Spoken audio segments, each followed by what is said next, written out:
Баршаға сәлем, достар, қалдарың қалай? Менің каналыма қош келдіңіздер. Әр күніміз тек сәттілікке толы болсын.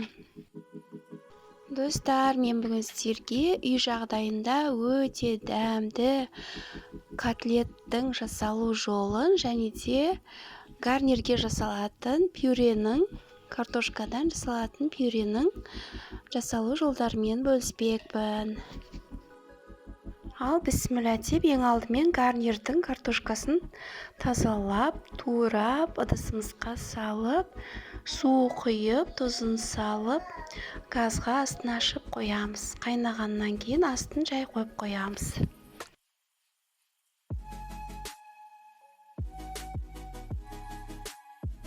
Картошкамыз пісем дегенше біз котлеттің қоспаларын дайындай бастаймыз. Ол үшін бізге қатқан нан, желінбей қалған нан болса да болады. Содан соң пияз, чеснок және жұмыртқа және тартылған ет қажет болады. Нанымызды сүтке немесе суға жібітіп қоямыз. Чесногымызды майдалап тураймыз. Содан соң пиязды да өте майда етіп тураймыз. Немесе мясорубкадан немесе блендердан өткізсеңіздер де болады.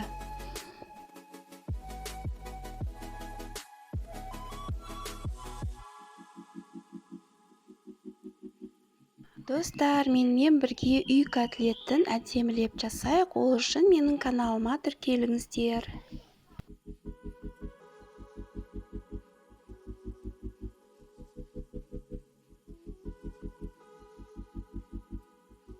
Жиырма минуттай өткен соң нанымызды қараймыз.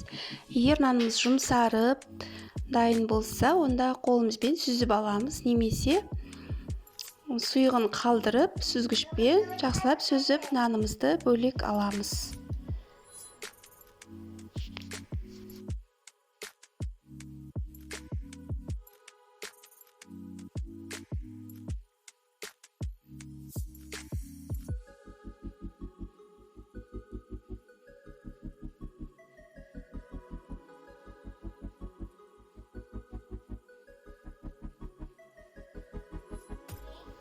Мына нанымызды сүзіп алдық. Енді оған майдалап тураған чесногымыз бен пиязымызды қосамыз. Тартылған етімізді қосамыз. Бір жұмыртқамызды қосып, тұз, бұрыш, дәмдеуіштерін қосып, жақсылап қолымызбен илейміз, жақсылап араластырамыз. Езе отырып, жақсылап қысып, жақсылап араластырамыз. Достар, описаниеге рецепттің мөлшерлерін жазып кететін боламын.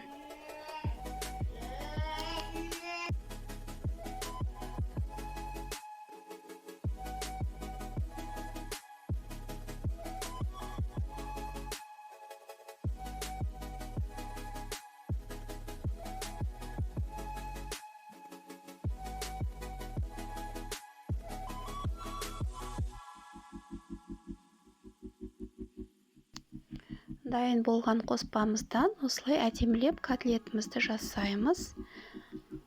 Жанына кішкене ыдысқа ұн салып аламыз. Котлетімізді осылай жасап алып, ұнға аунатып, жасап дайындап аламыз.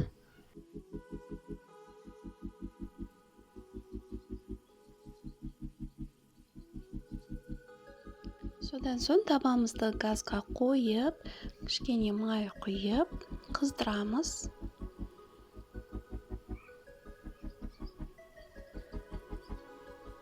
Дайын болған котлеттерімізді табамызға әдемілеп қуырамыз. Астын газды орташа етіп қоямыз. Қатты да қоймаймыз, аз да қоймаймыз. Орташа отта болғаны дұрыс.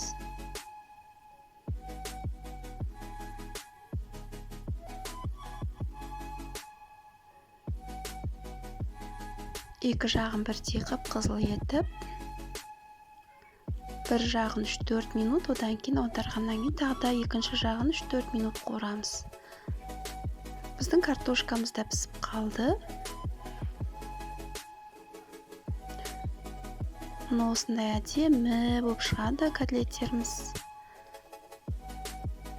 Мына біздің котлеттеріміз дайын. Енді мен картошканың суын төгіп, сүт және сармай салып, картошкамызды жақсылап еземіз.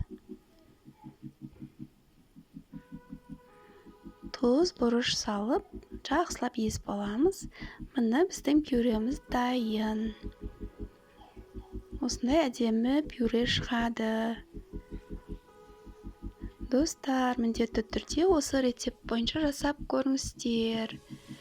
Домашний котлеты және пюре. Достар, видео ұнаса лайк басып, комментарий жазып кетейік.